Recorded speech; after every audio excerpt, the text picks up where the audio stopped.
Hello guys, namaste. Unit 3 Organization. What is meaning of organization?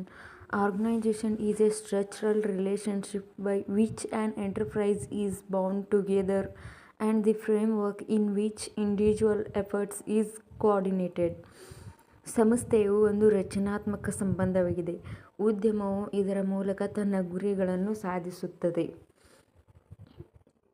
Nature of organization. First one, identification of activities. Second one, grouping of activities. Third one, accumulation of resources. Fourth one, defining hierarchy of positions. Fifth one, assignments of job. Sixth one, establishing authority and responsibility relationship. Seventh one, evaluation of performance. First one, identification of activities. First, we find out what works needs to be done. For example, in a shop, activities are buying goods, selling, billing, cleaning, etc. ಸಂಸ್ಥೆಯು ಮೊದಲು ಯಾವ ಕೆಲಸ ಮಾಡಬೇಕೆಂದು ಯೋಚಿಸುತ್ತದೆ. ಉದಾಹರಣೆಗೆ, ಒಂದು ಅಂಗಡಿಯಲ್ಲಿ ಸರಕುಗಳನ್ನು ಖರೀದಿಸುವುದು, ಮಾರಾಟ ಮಾಡುವುದು, ಬಿಲ್ ಮಾಡುವುದು ಇತ್ಯಾದಿ. Second one, grouping of activities. Similar work is put up together into one group or department. For example, all selling work in the sales department, all money work in accounts.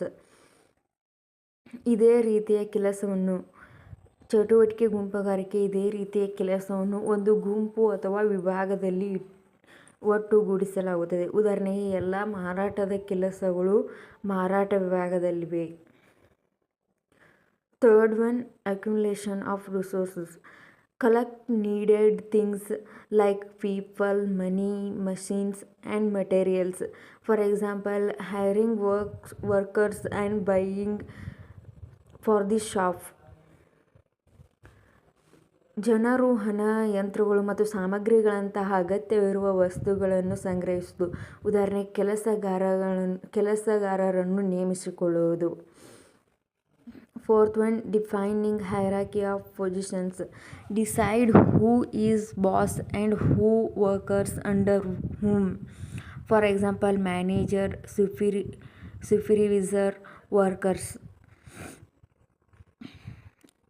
ಯಾರು boss ಮತ್ತು ಯಾರ ಕೆಳಗೆ ಯಾರು ಕೆಲಸ ಮಾಡುತ್ತಾರೆ ಎಂಬುದನ್ನು ನಿರ್ಧರಿಸುವುದು.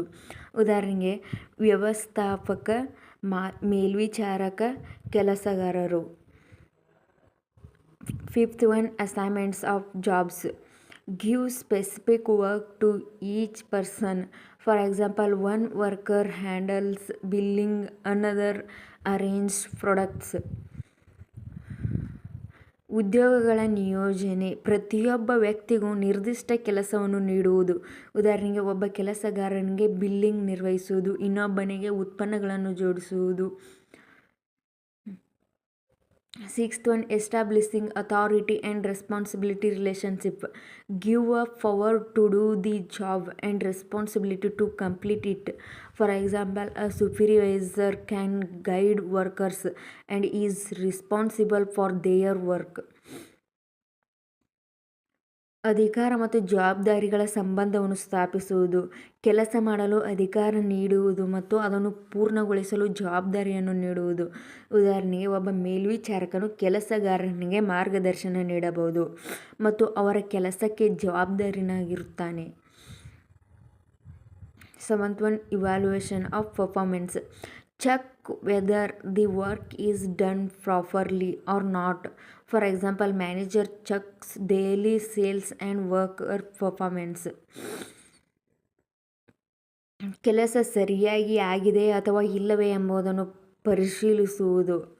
ಉದಾಹರಣೆಗೆ, ವ್ಯವಸ್ಥಾಪಕರು ದೈನಂದಿನ ಮಾರಾಟ ಮತ್ತು ಕೆಲಸಗಾರರ ಕಾರ್ಯಕ್ಷಮತೆಯನ್ನು ಪರಿಶೀಲಿಸುತ್ತಾರೆ. Thank you.